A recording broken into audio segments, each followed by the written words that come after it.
പടം O T ടിയിൽ വന്നോ? പടം ഒ ടി ടിയിൽ വന്നപ്പോൾ വലിയ രസമൊന്നുമില്ല. ഒ ടി ടി ഇറങ്ങിയിട്ട് കാണാം. ഇതൊക്കെ മിക്കവരും പറയുന്ന ഡയലോഗാണ്. പക്ഷേ ഈ ഒ ടി ടിയുടെ ഫുൾ ഫോം എന്താണെന്ന് നിങ്ങൾക്കറിയാം. ഇന്ന് ഞാൻ അങ്ങനത്തെ കുറച്ച് വാക്കുകളുടെ ഫുൾ ഫോമുകൾ പരിചയപ്പെടുത്താം. ഈ ഒ ടി ടിയുടെ full form over the top എന്നാണ്. ഈ ഓവർ ദി ടോപ്പ് എന്ന് പറയാൻ എന്താണ് കാരണം നിങ്ങൾ ആലോചിക്കുന്നുണ്ടാവും. അതായത് ഇപ്പോൾ പഴയ പോലെയൊന്നുമല്ല, സാറ്റലൈറ്റും കേബിളൊന്നും അല്ലല്ലോ, എല്ലാത്തിനും മുകളിൽ ഇൻ്റർനെറ്റിലാണ് കളി. അതുകൊണ്ടാണ് ഓവർ ദി ടോപ്പ് എന്തിനാ പറയുന്നത്. അടുത്തത് നിങ്ങൾ ഈ ഇൻസ്റ്റാഗ്രാമിലും വാട്സപ്പിലും അയക്കുന്ന ജിഫുകളാണ്. ജിഫ് എന്ന് പറഞ്ഞാൽ GIF. ഇതിൻ്റെ പൂർണ്ണ രൂപം ഗ്രാഫിക്സ് ഇൻ്റർചേഞ്ച് ഫോർമാറ്റ് എന്നാണ്. ഇതെന്താണെന്ന് ഞാൻ പറഞ്ഞിരുന്നില്ല. മ്യൂസിക് ഇല്ലാത്ത ചെറിയ ചെറിയ ഷോർട്ടായ ക്ലിപ്പുകൾ.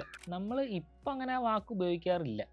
പക്ഷേ ഈ സ്പോട്ടിഫൈ ഒക്കെ വരുന്നതിന് മുന്നേ നമ്മൾ ഈ പാട്ടുകളൊക്കെ സൈറ്റിൽ നിന്ന് ഡൗൺലോഡ് ചെയ്ത് കേൾക്കുന്ന കാലഘട്ടത്തൊക്കെ നമ്മൾ ഈ വാക്ക് വല്ലാതെ ഉപയോഗിച്ചിരുന്നു. MP3 ഓഡിയോ മാത്രം MP3യിൽ പോവുള്ളൂ, MP4 വീഡിയോ എന്നാണ് പറയുന്നത്. അപ്പോൾ ഈ MPയുടെ ഫുൾ ഫോം എന്താ വെച്ചാൽ മൂവിങ് പിക്ചർ എക്സ്പേർട്സ് ഗ്രൂപ്പ് എന്നാണ്. മൂവിങ് പിക്ചർ എന്നാണ്. അപ്പോൾ നിങ്ങൾ ആലോചിക്കും ഈ MP3 ഓഡിയോ ആണ്, അതേ പിന്നെ മൂവിങ് പിക്ചർ എന്നാവുക. അപ്പോൾ ISOൻ്റെ കീഴിൽ ഇത്തരം ഫോർമാറ്റുകൾ ഉണ്ടാക്കുന്ന ഒരു ഗ്രൂപ്പാണ് മൂവിങ് പിക്ചർ എക്സ്പേർട്സ് ഗ്രൂപ്പ് എന്ന്. അവരുണ്ടാക്കിയ മൂന്നാമത്തെ വേർഷനാണ് MP3. അതിൽ വോയിസ് മാത്രമേ പറ്റുള്ളൂ. അവരുണ്ടാക്കിയ നാലാമത്തെ വേർഷൻ MP4ലാണ് വോയിസും വീഡിയോസും ഒന്നിച്ച് അയക്കാൻ പറ്റുന്നത്. JPEG അഥവാ JPG ഇതും ISOൻ്റെ അണ്ടറിൽ വരുന്ന വേറൊരു ഗ്രൂപ്പാണ്. Joint photographic experts group. നമ്മൾ ഇമേജുകൾക്ക് വേണ്ടിയുള്ള ഫോർമാറ്റുകളാണിത്. പണ്ട് 3 ലെറ്റർ എക്സ്റ്റൻഷൻ വേർഡ് സമ്മതിക്കുന്നുള്ളതുകൊണ്ട് JPG എന്ന് മാത്രമേ പറയാറുണ്ടായിരുന്നുള്ളൂ. ഇപ്പോൾ പിന്നെ അങ്ങനെയൊന്നും ഇല്ലാത്തതുകൊണ്ട് JPEG എന്നും JPG എന്നും പറയാറുണ്ട്. JPEGനെ പറ്റി പറഞ്ഞപ്പോഴാണ് PNGനെ കൂടി പറ്റി പറയാൻ തോന്നിയത്.